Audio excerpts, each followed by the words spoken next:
Salutare, bă băieți! Hai să ajutăm și noi omul ăsta cu cât puteți, 1 euro, 2 euro, cât puteți. O să vă las link-ul meu de la card sau ceva în descriere acolo. Să puteți donați. Cumpărăm și lui alimente, ceva. E surdomut, știi? E surdomut, eu vorbesc eu așa, amăr. Până semne, știi, că n-aude. Da? O să vin la tine. O să vin la tine. Filmează pe el, nu pe mine. Da?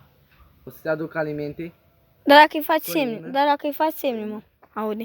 O să-ți aduc, da? Unde stai? Acolo, nu? Acolo stai?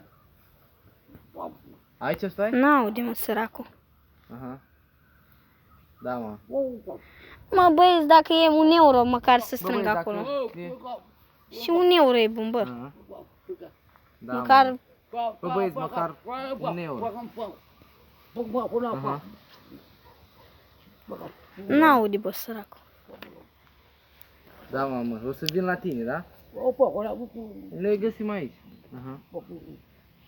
Da. Da, mă, băieți, cam atât cu acest video. Da, băieți. Cine vrea să-i doneze 1 euro, măcar să... Măcar 50 de cenți. Bă, simțul contează, știi? Fără bani, a? Da, mamă. Filmează-mă, până. Ia dă la mine. Filmează tu. Uitați-mă. El e băiatul. Și cameraman aici. Da, mă, Dani.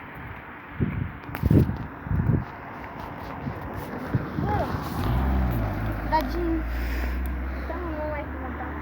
da, mamă, o să vin la tine, da? Bă, băieți, un 50 de cent, un... Bă, simțul contează. 50 de... 1 euro, cât vrea inima voastră. Bă, și noi cum facem? Să cumpărăm și noi. Venim și le aducem? Gen, îi cumpărăm noi. Cumpărăm ceva, nu știu, făină, mălai, ceva. Știi? Hai.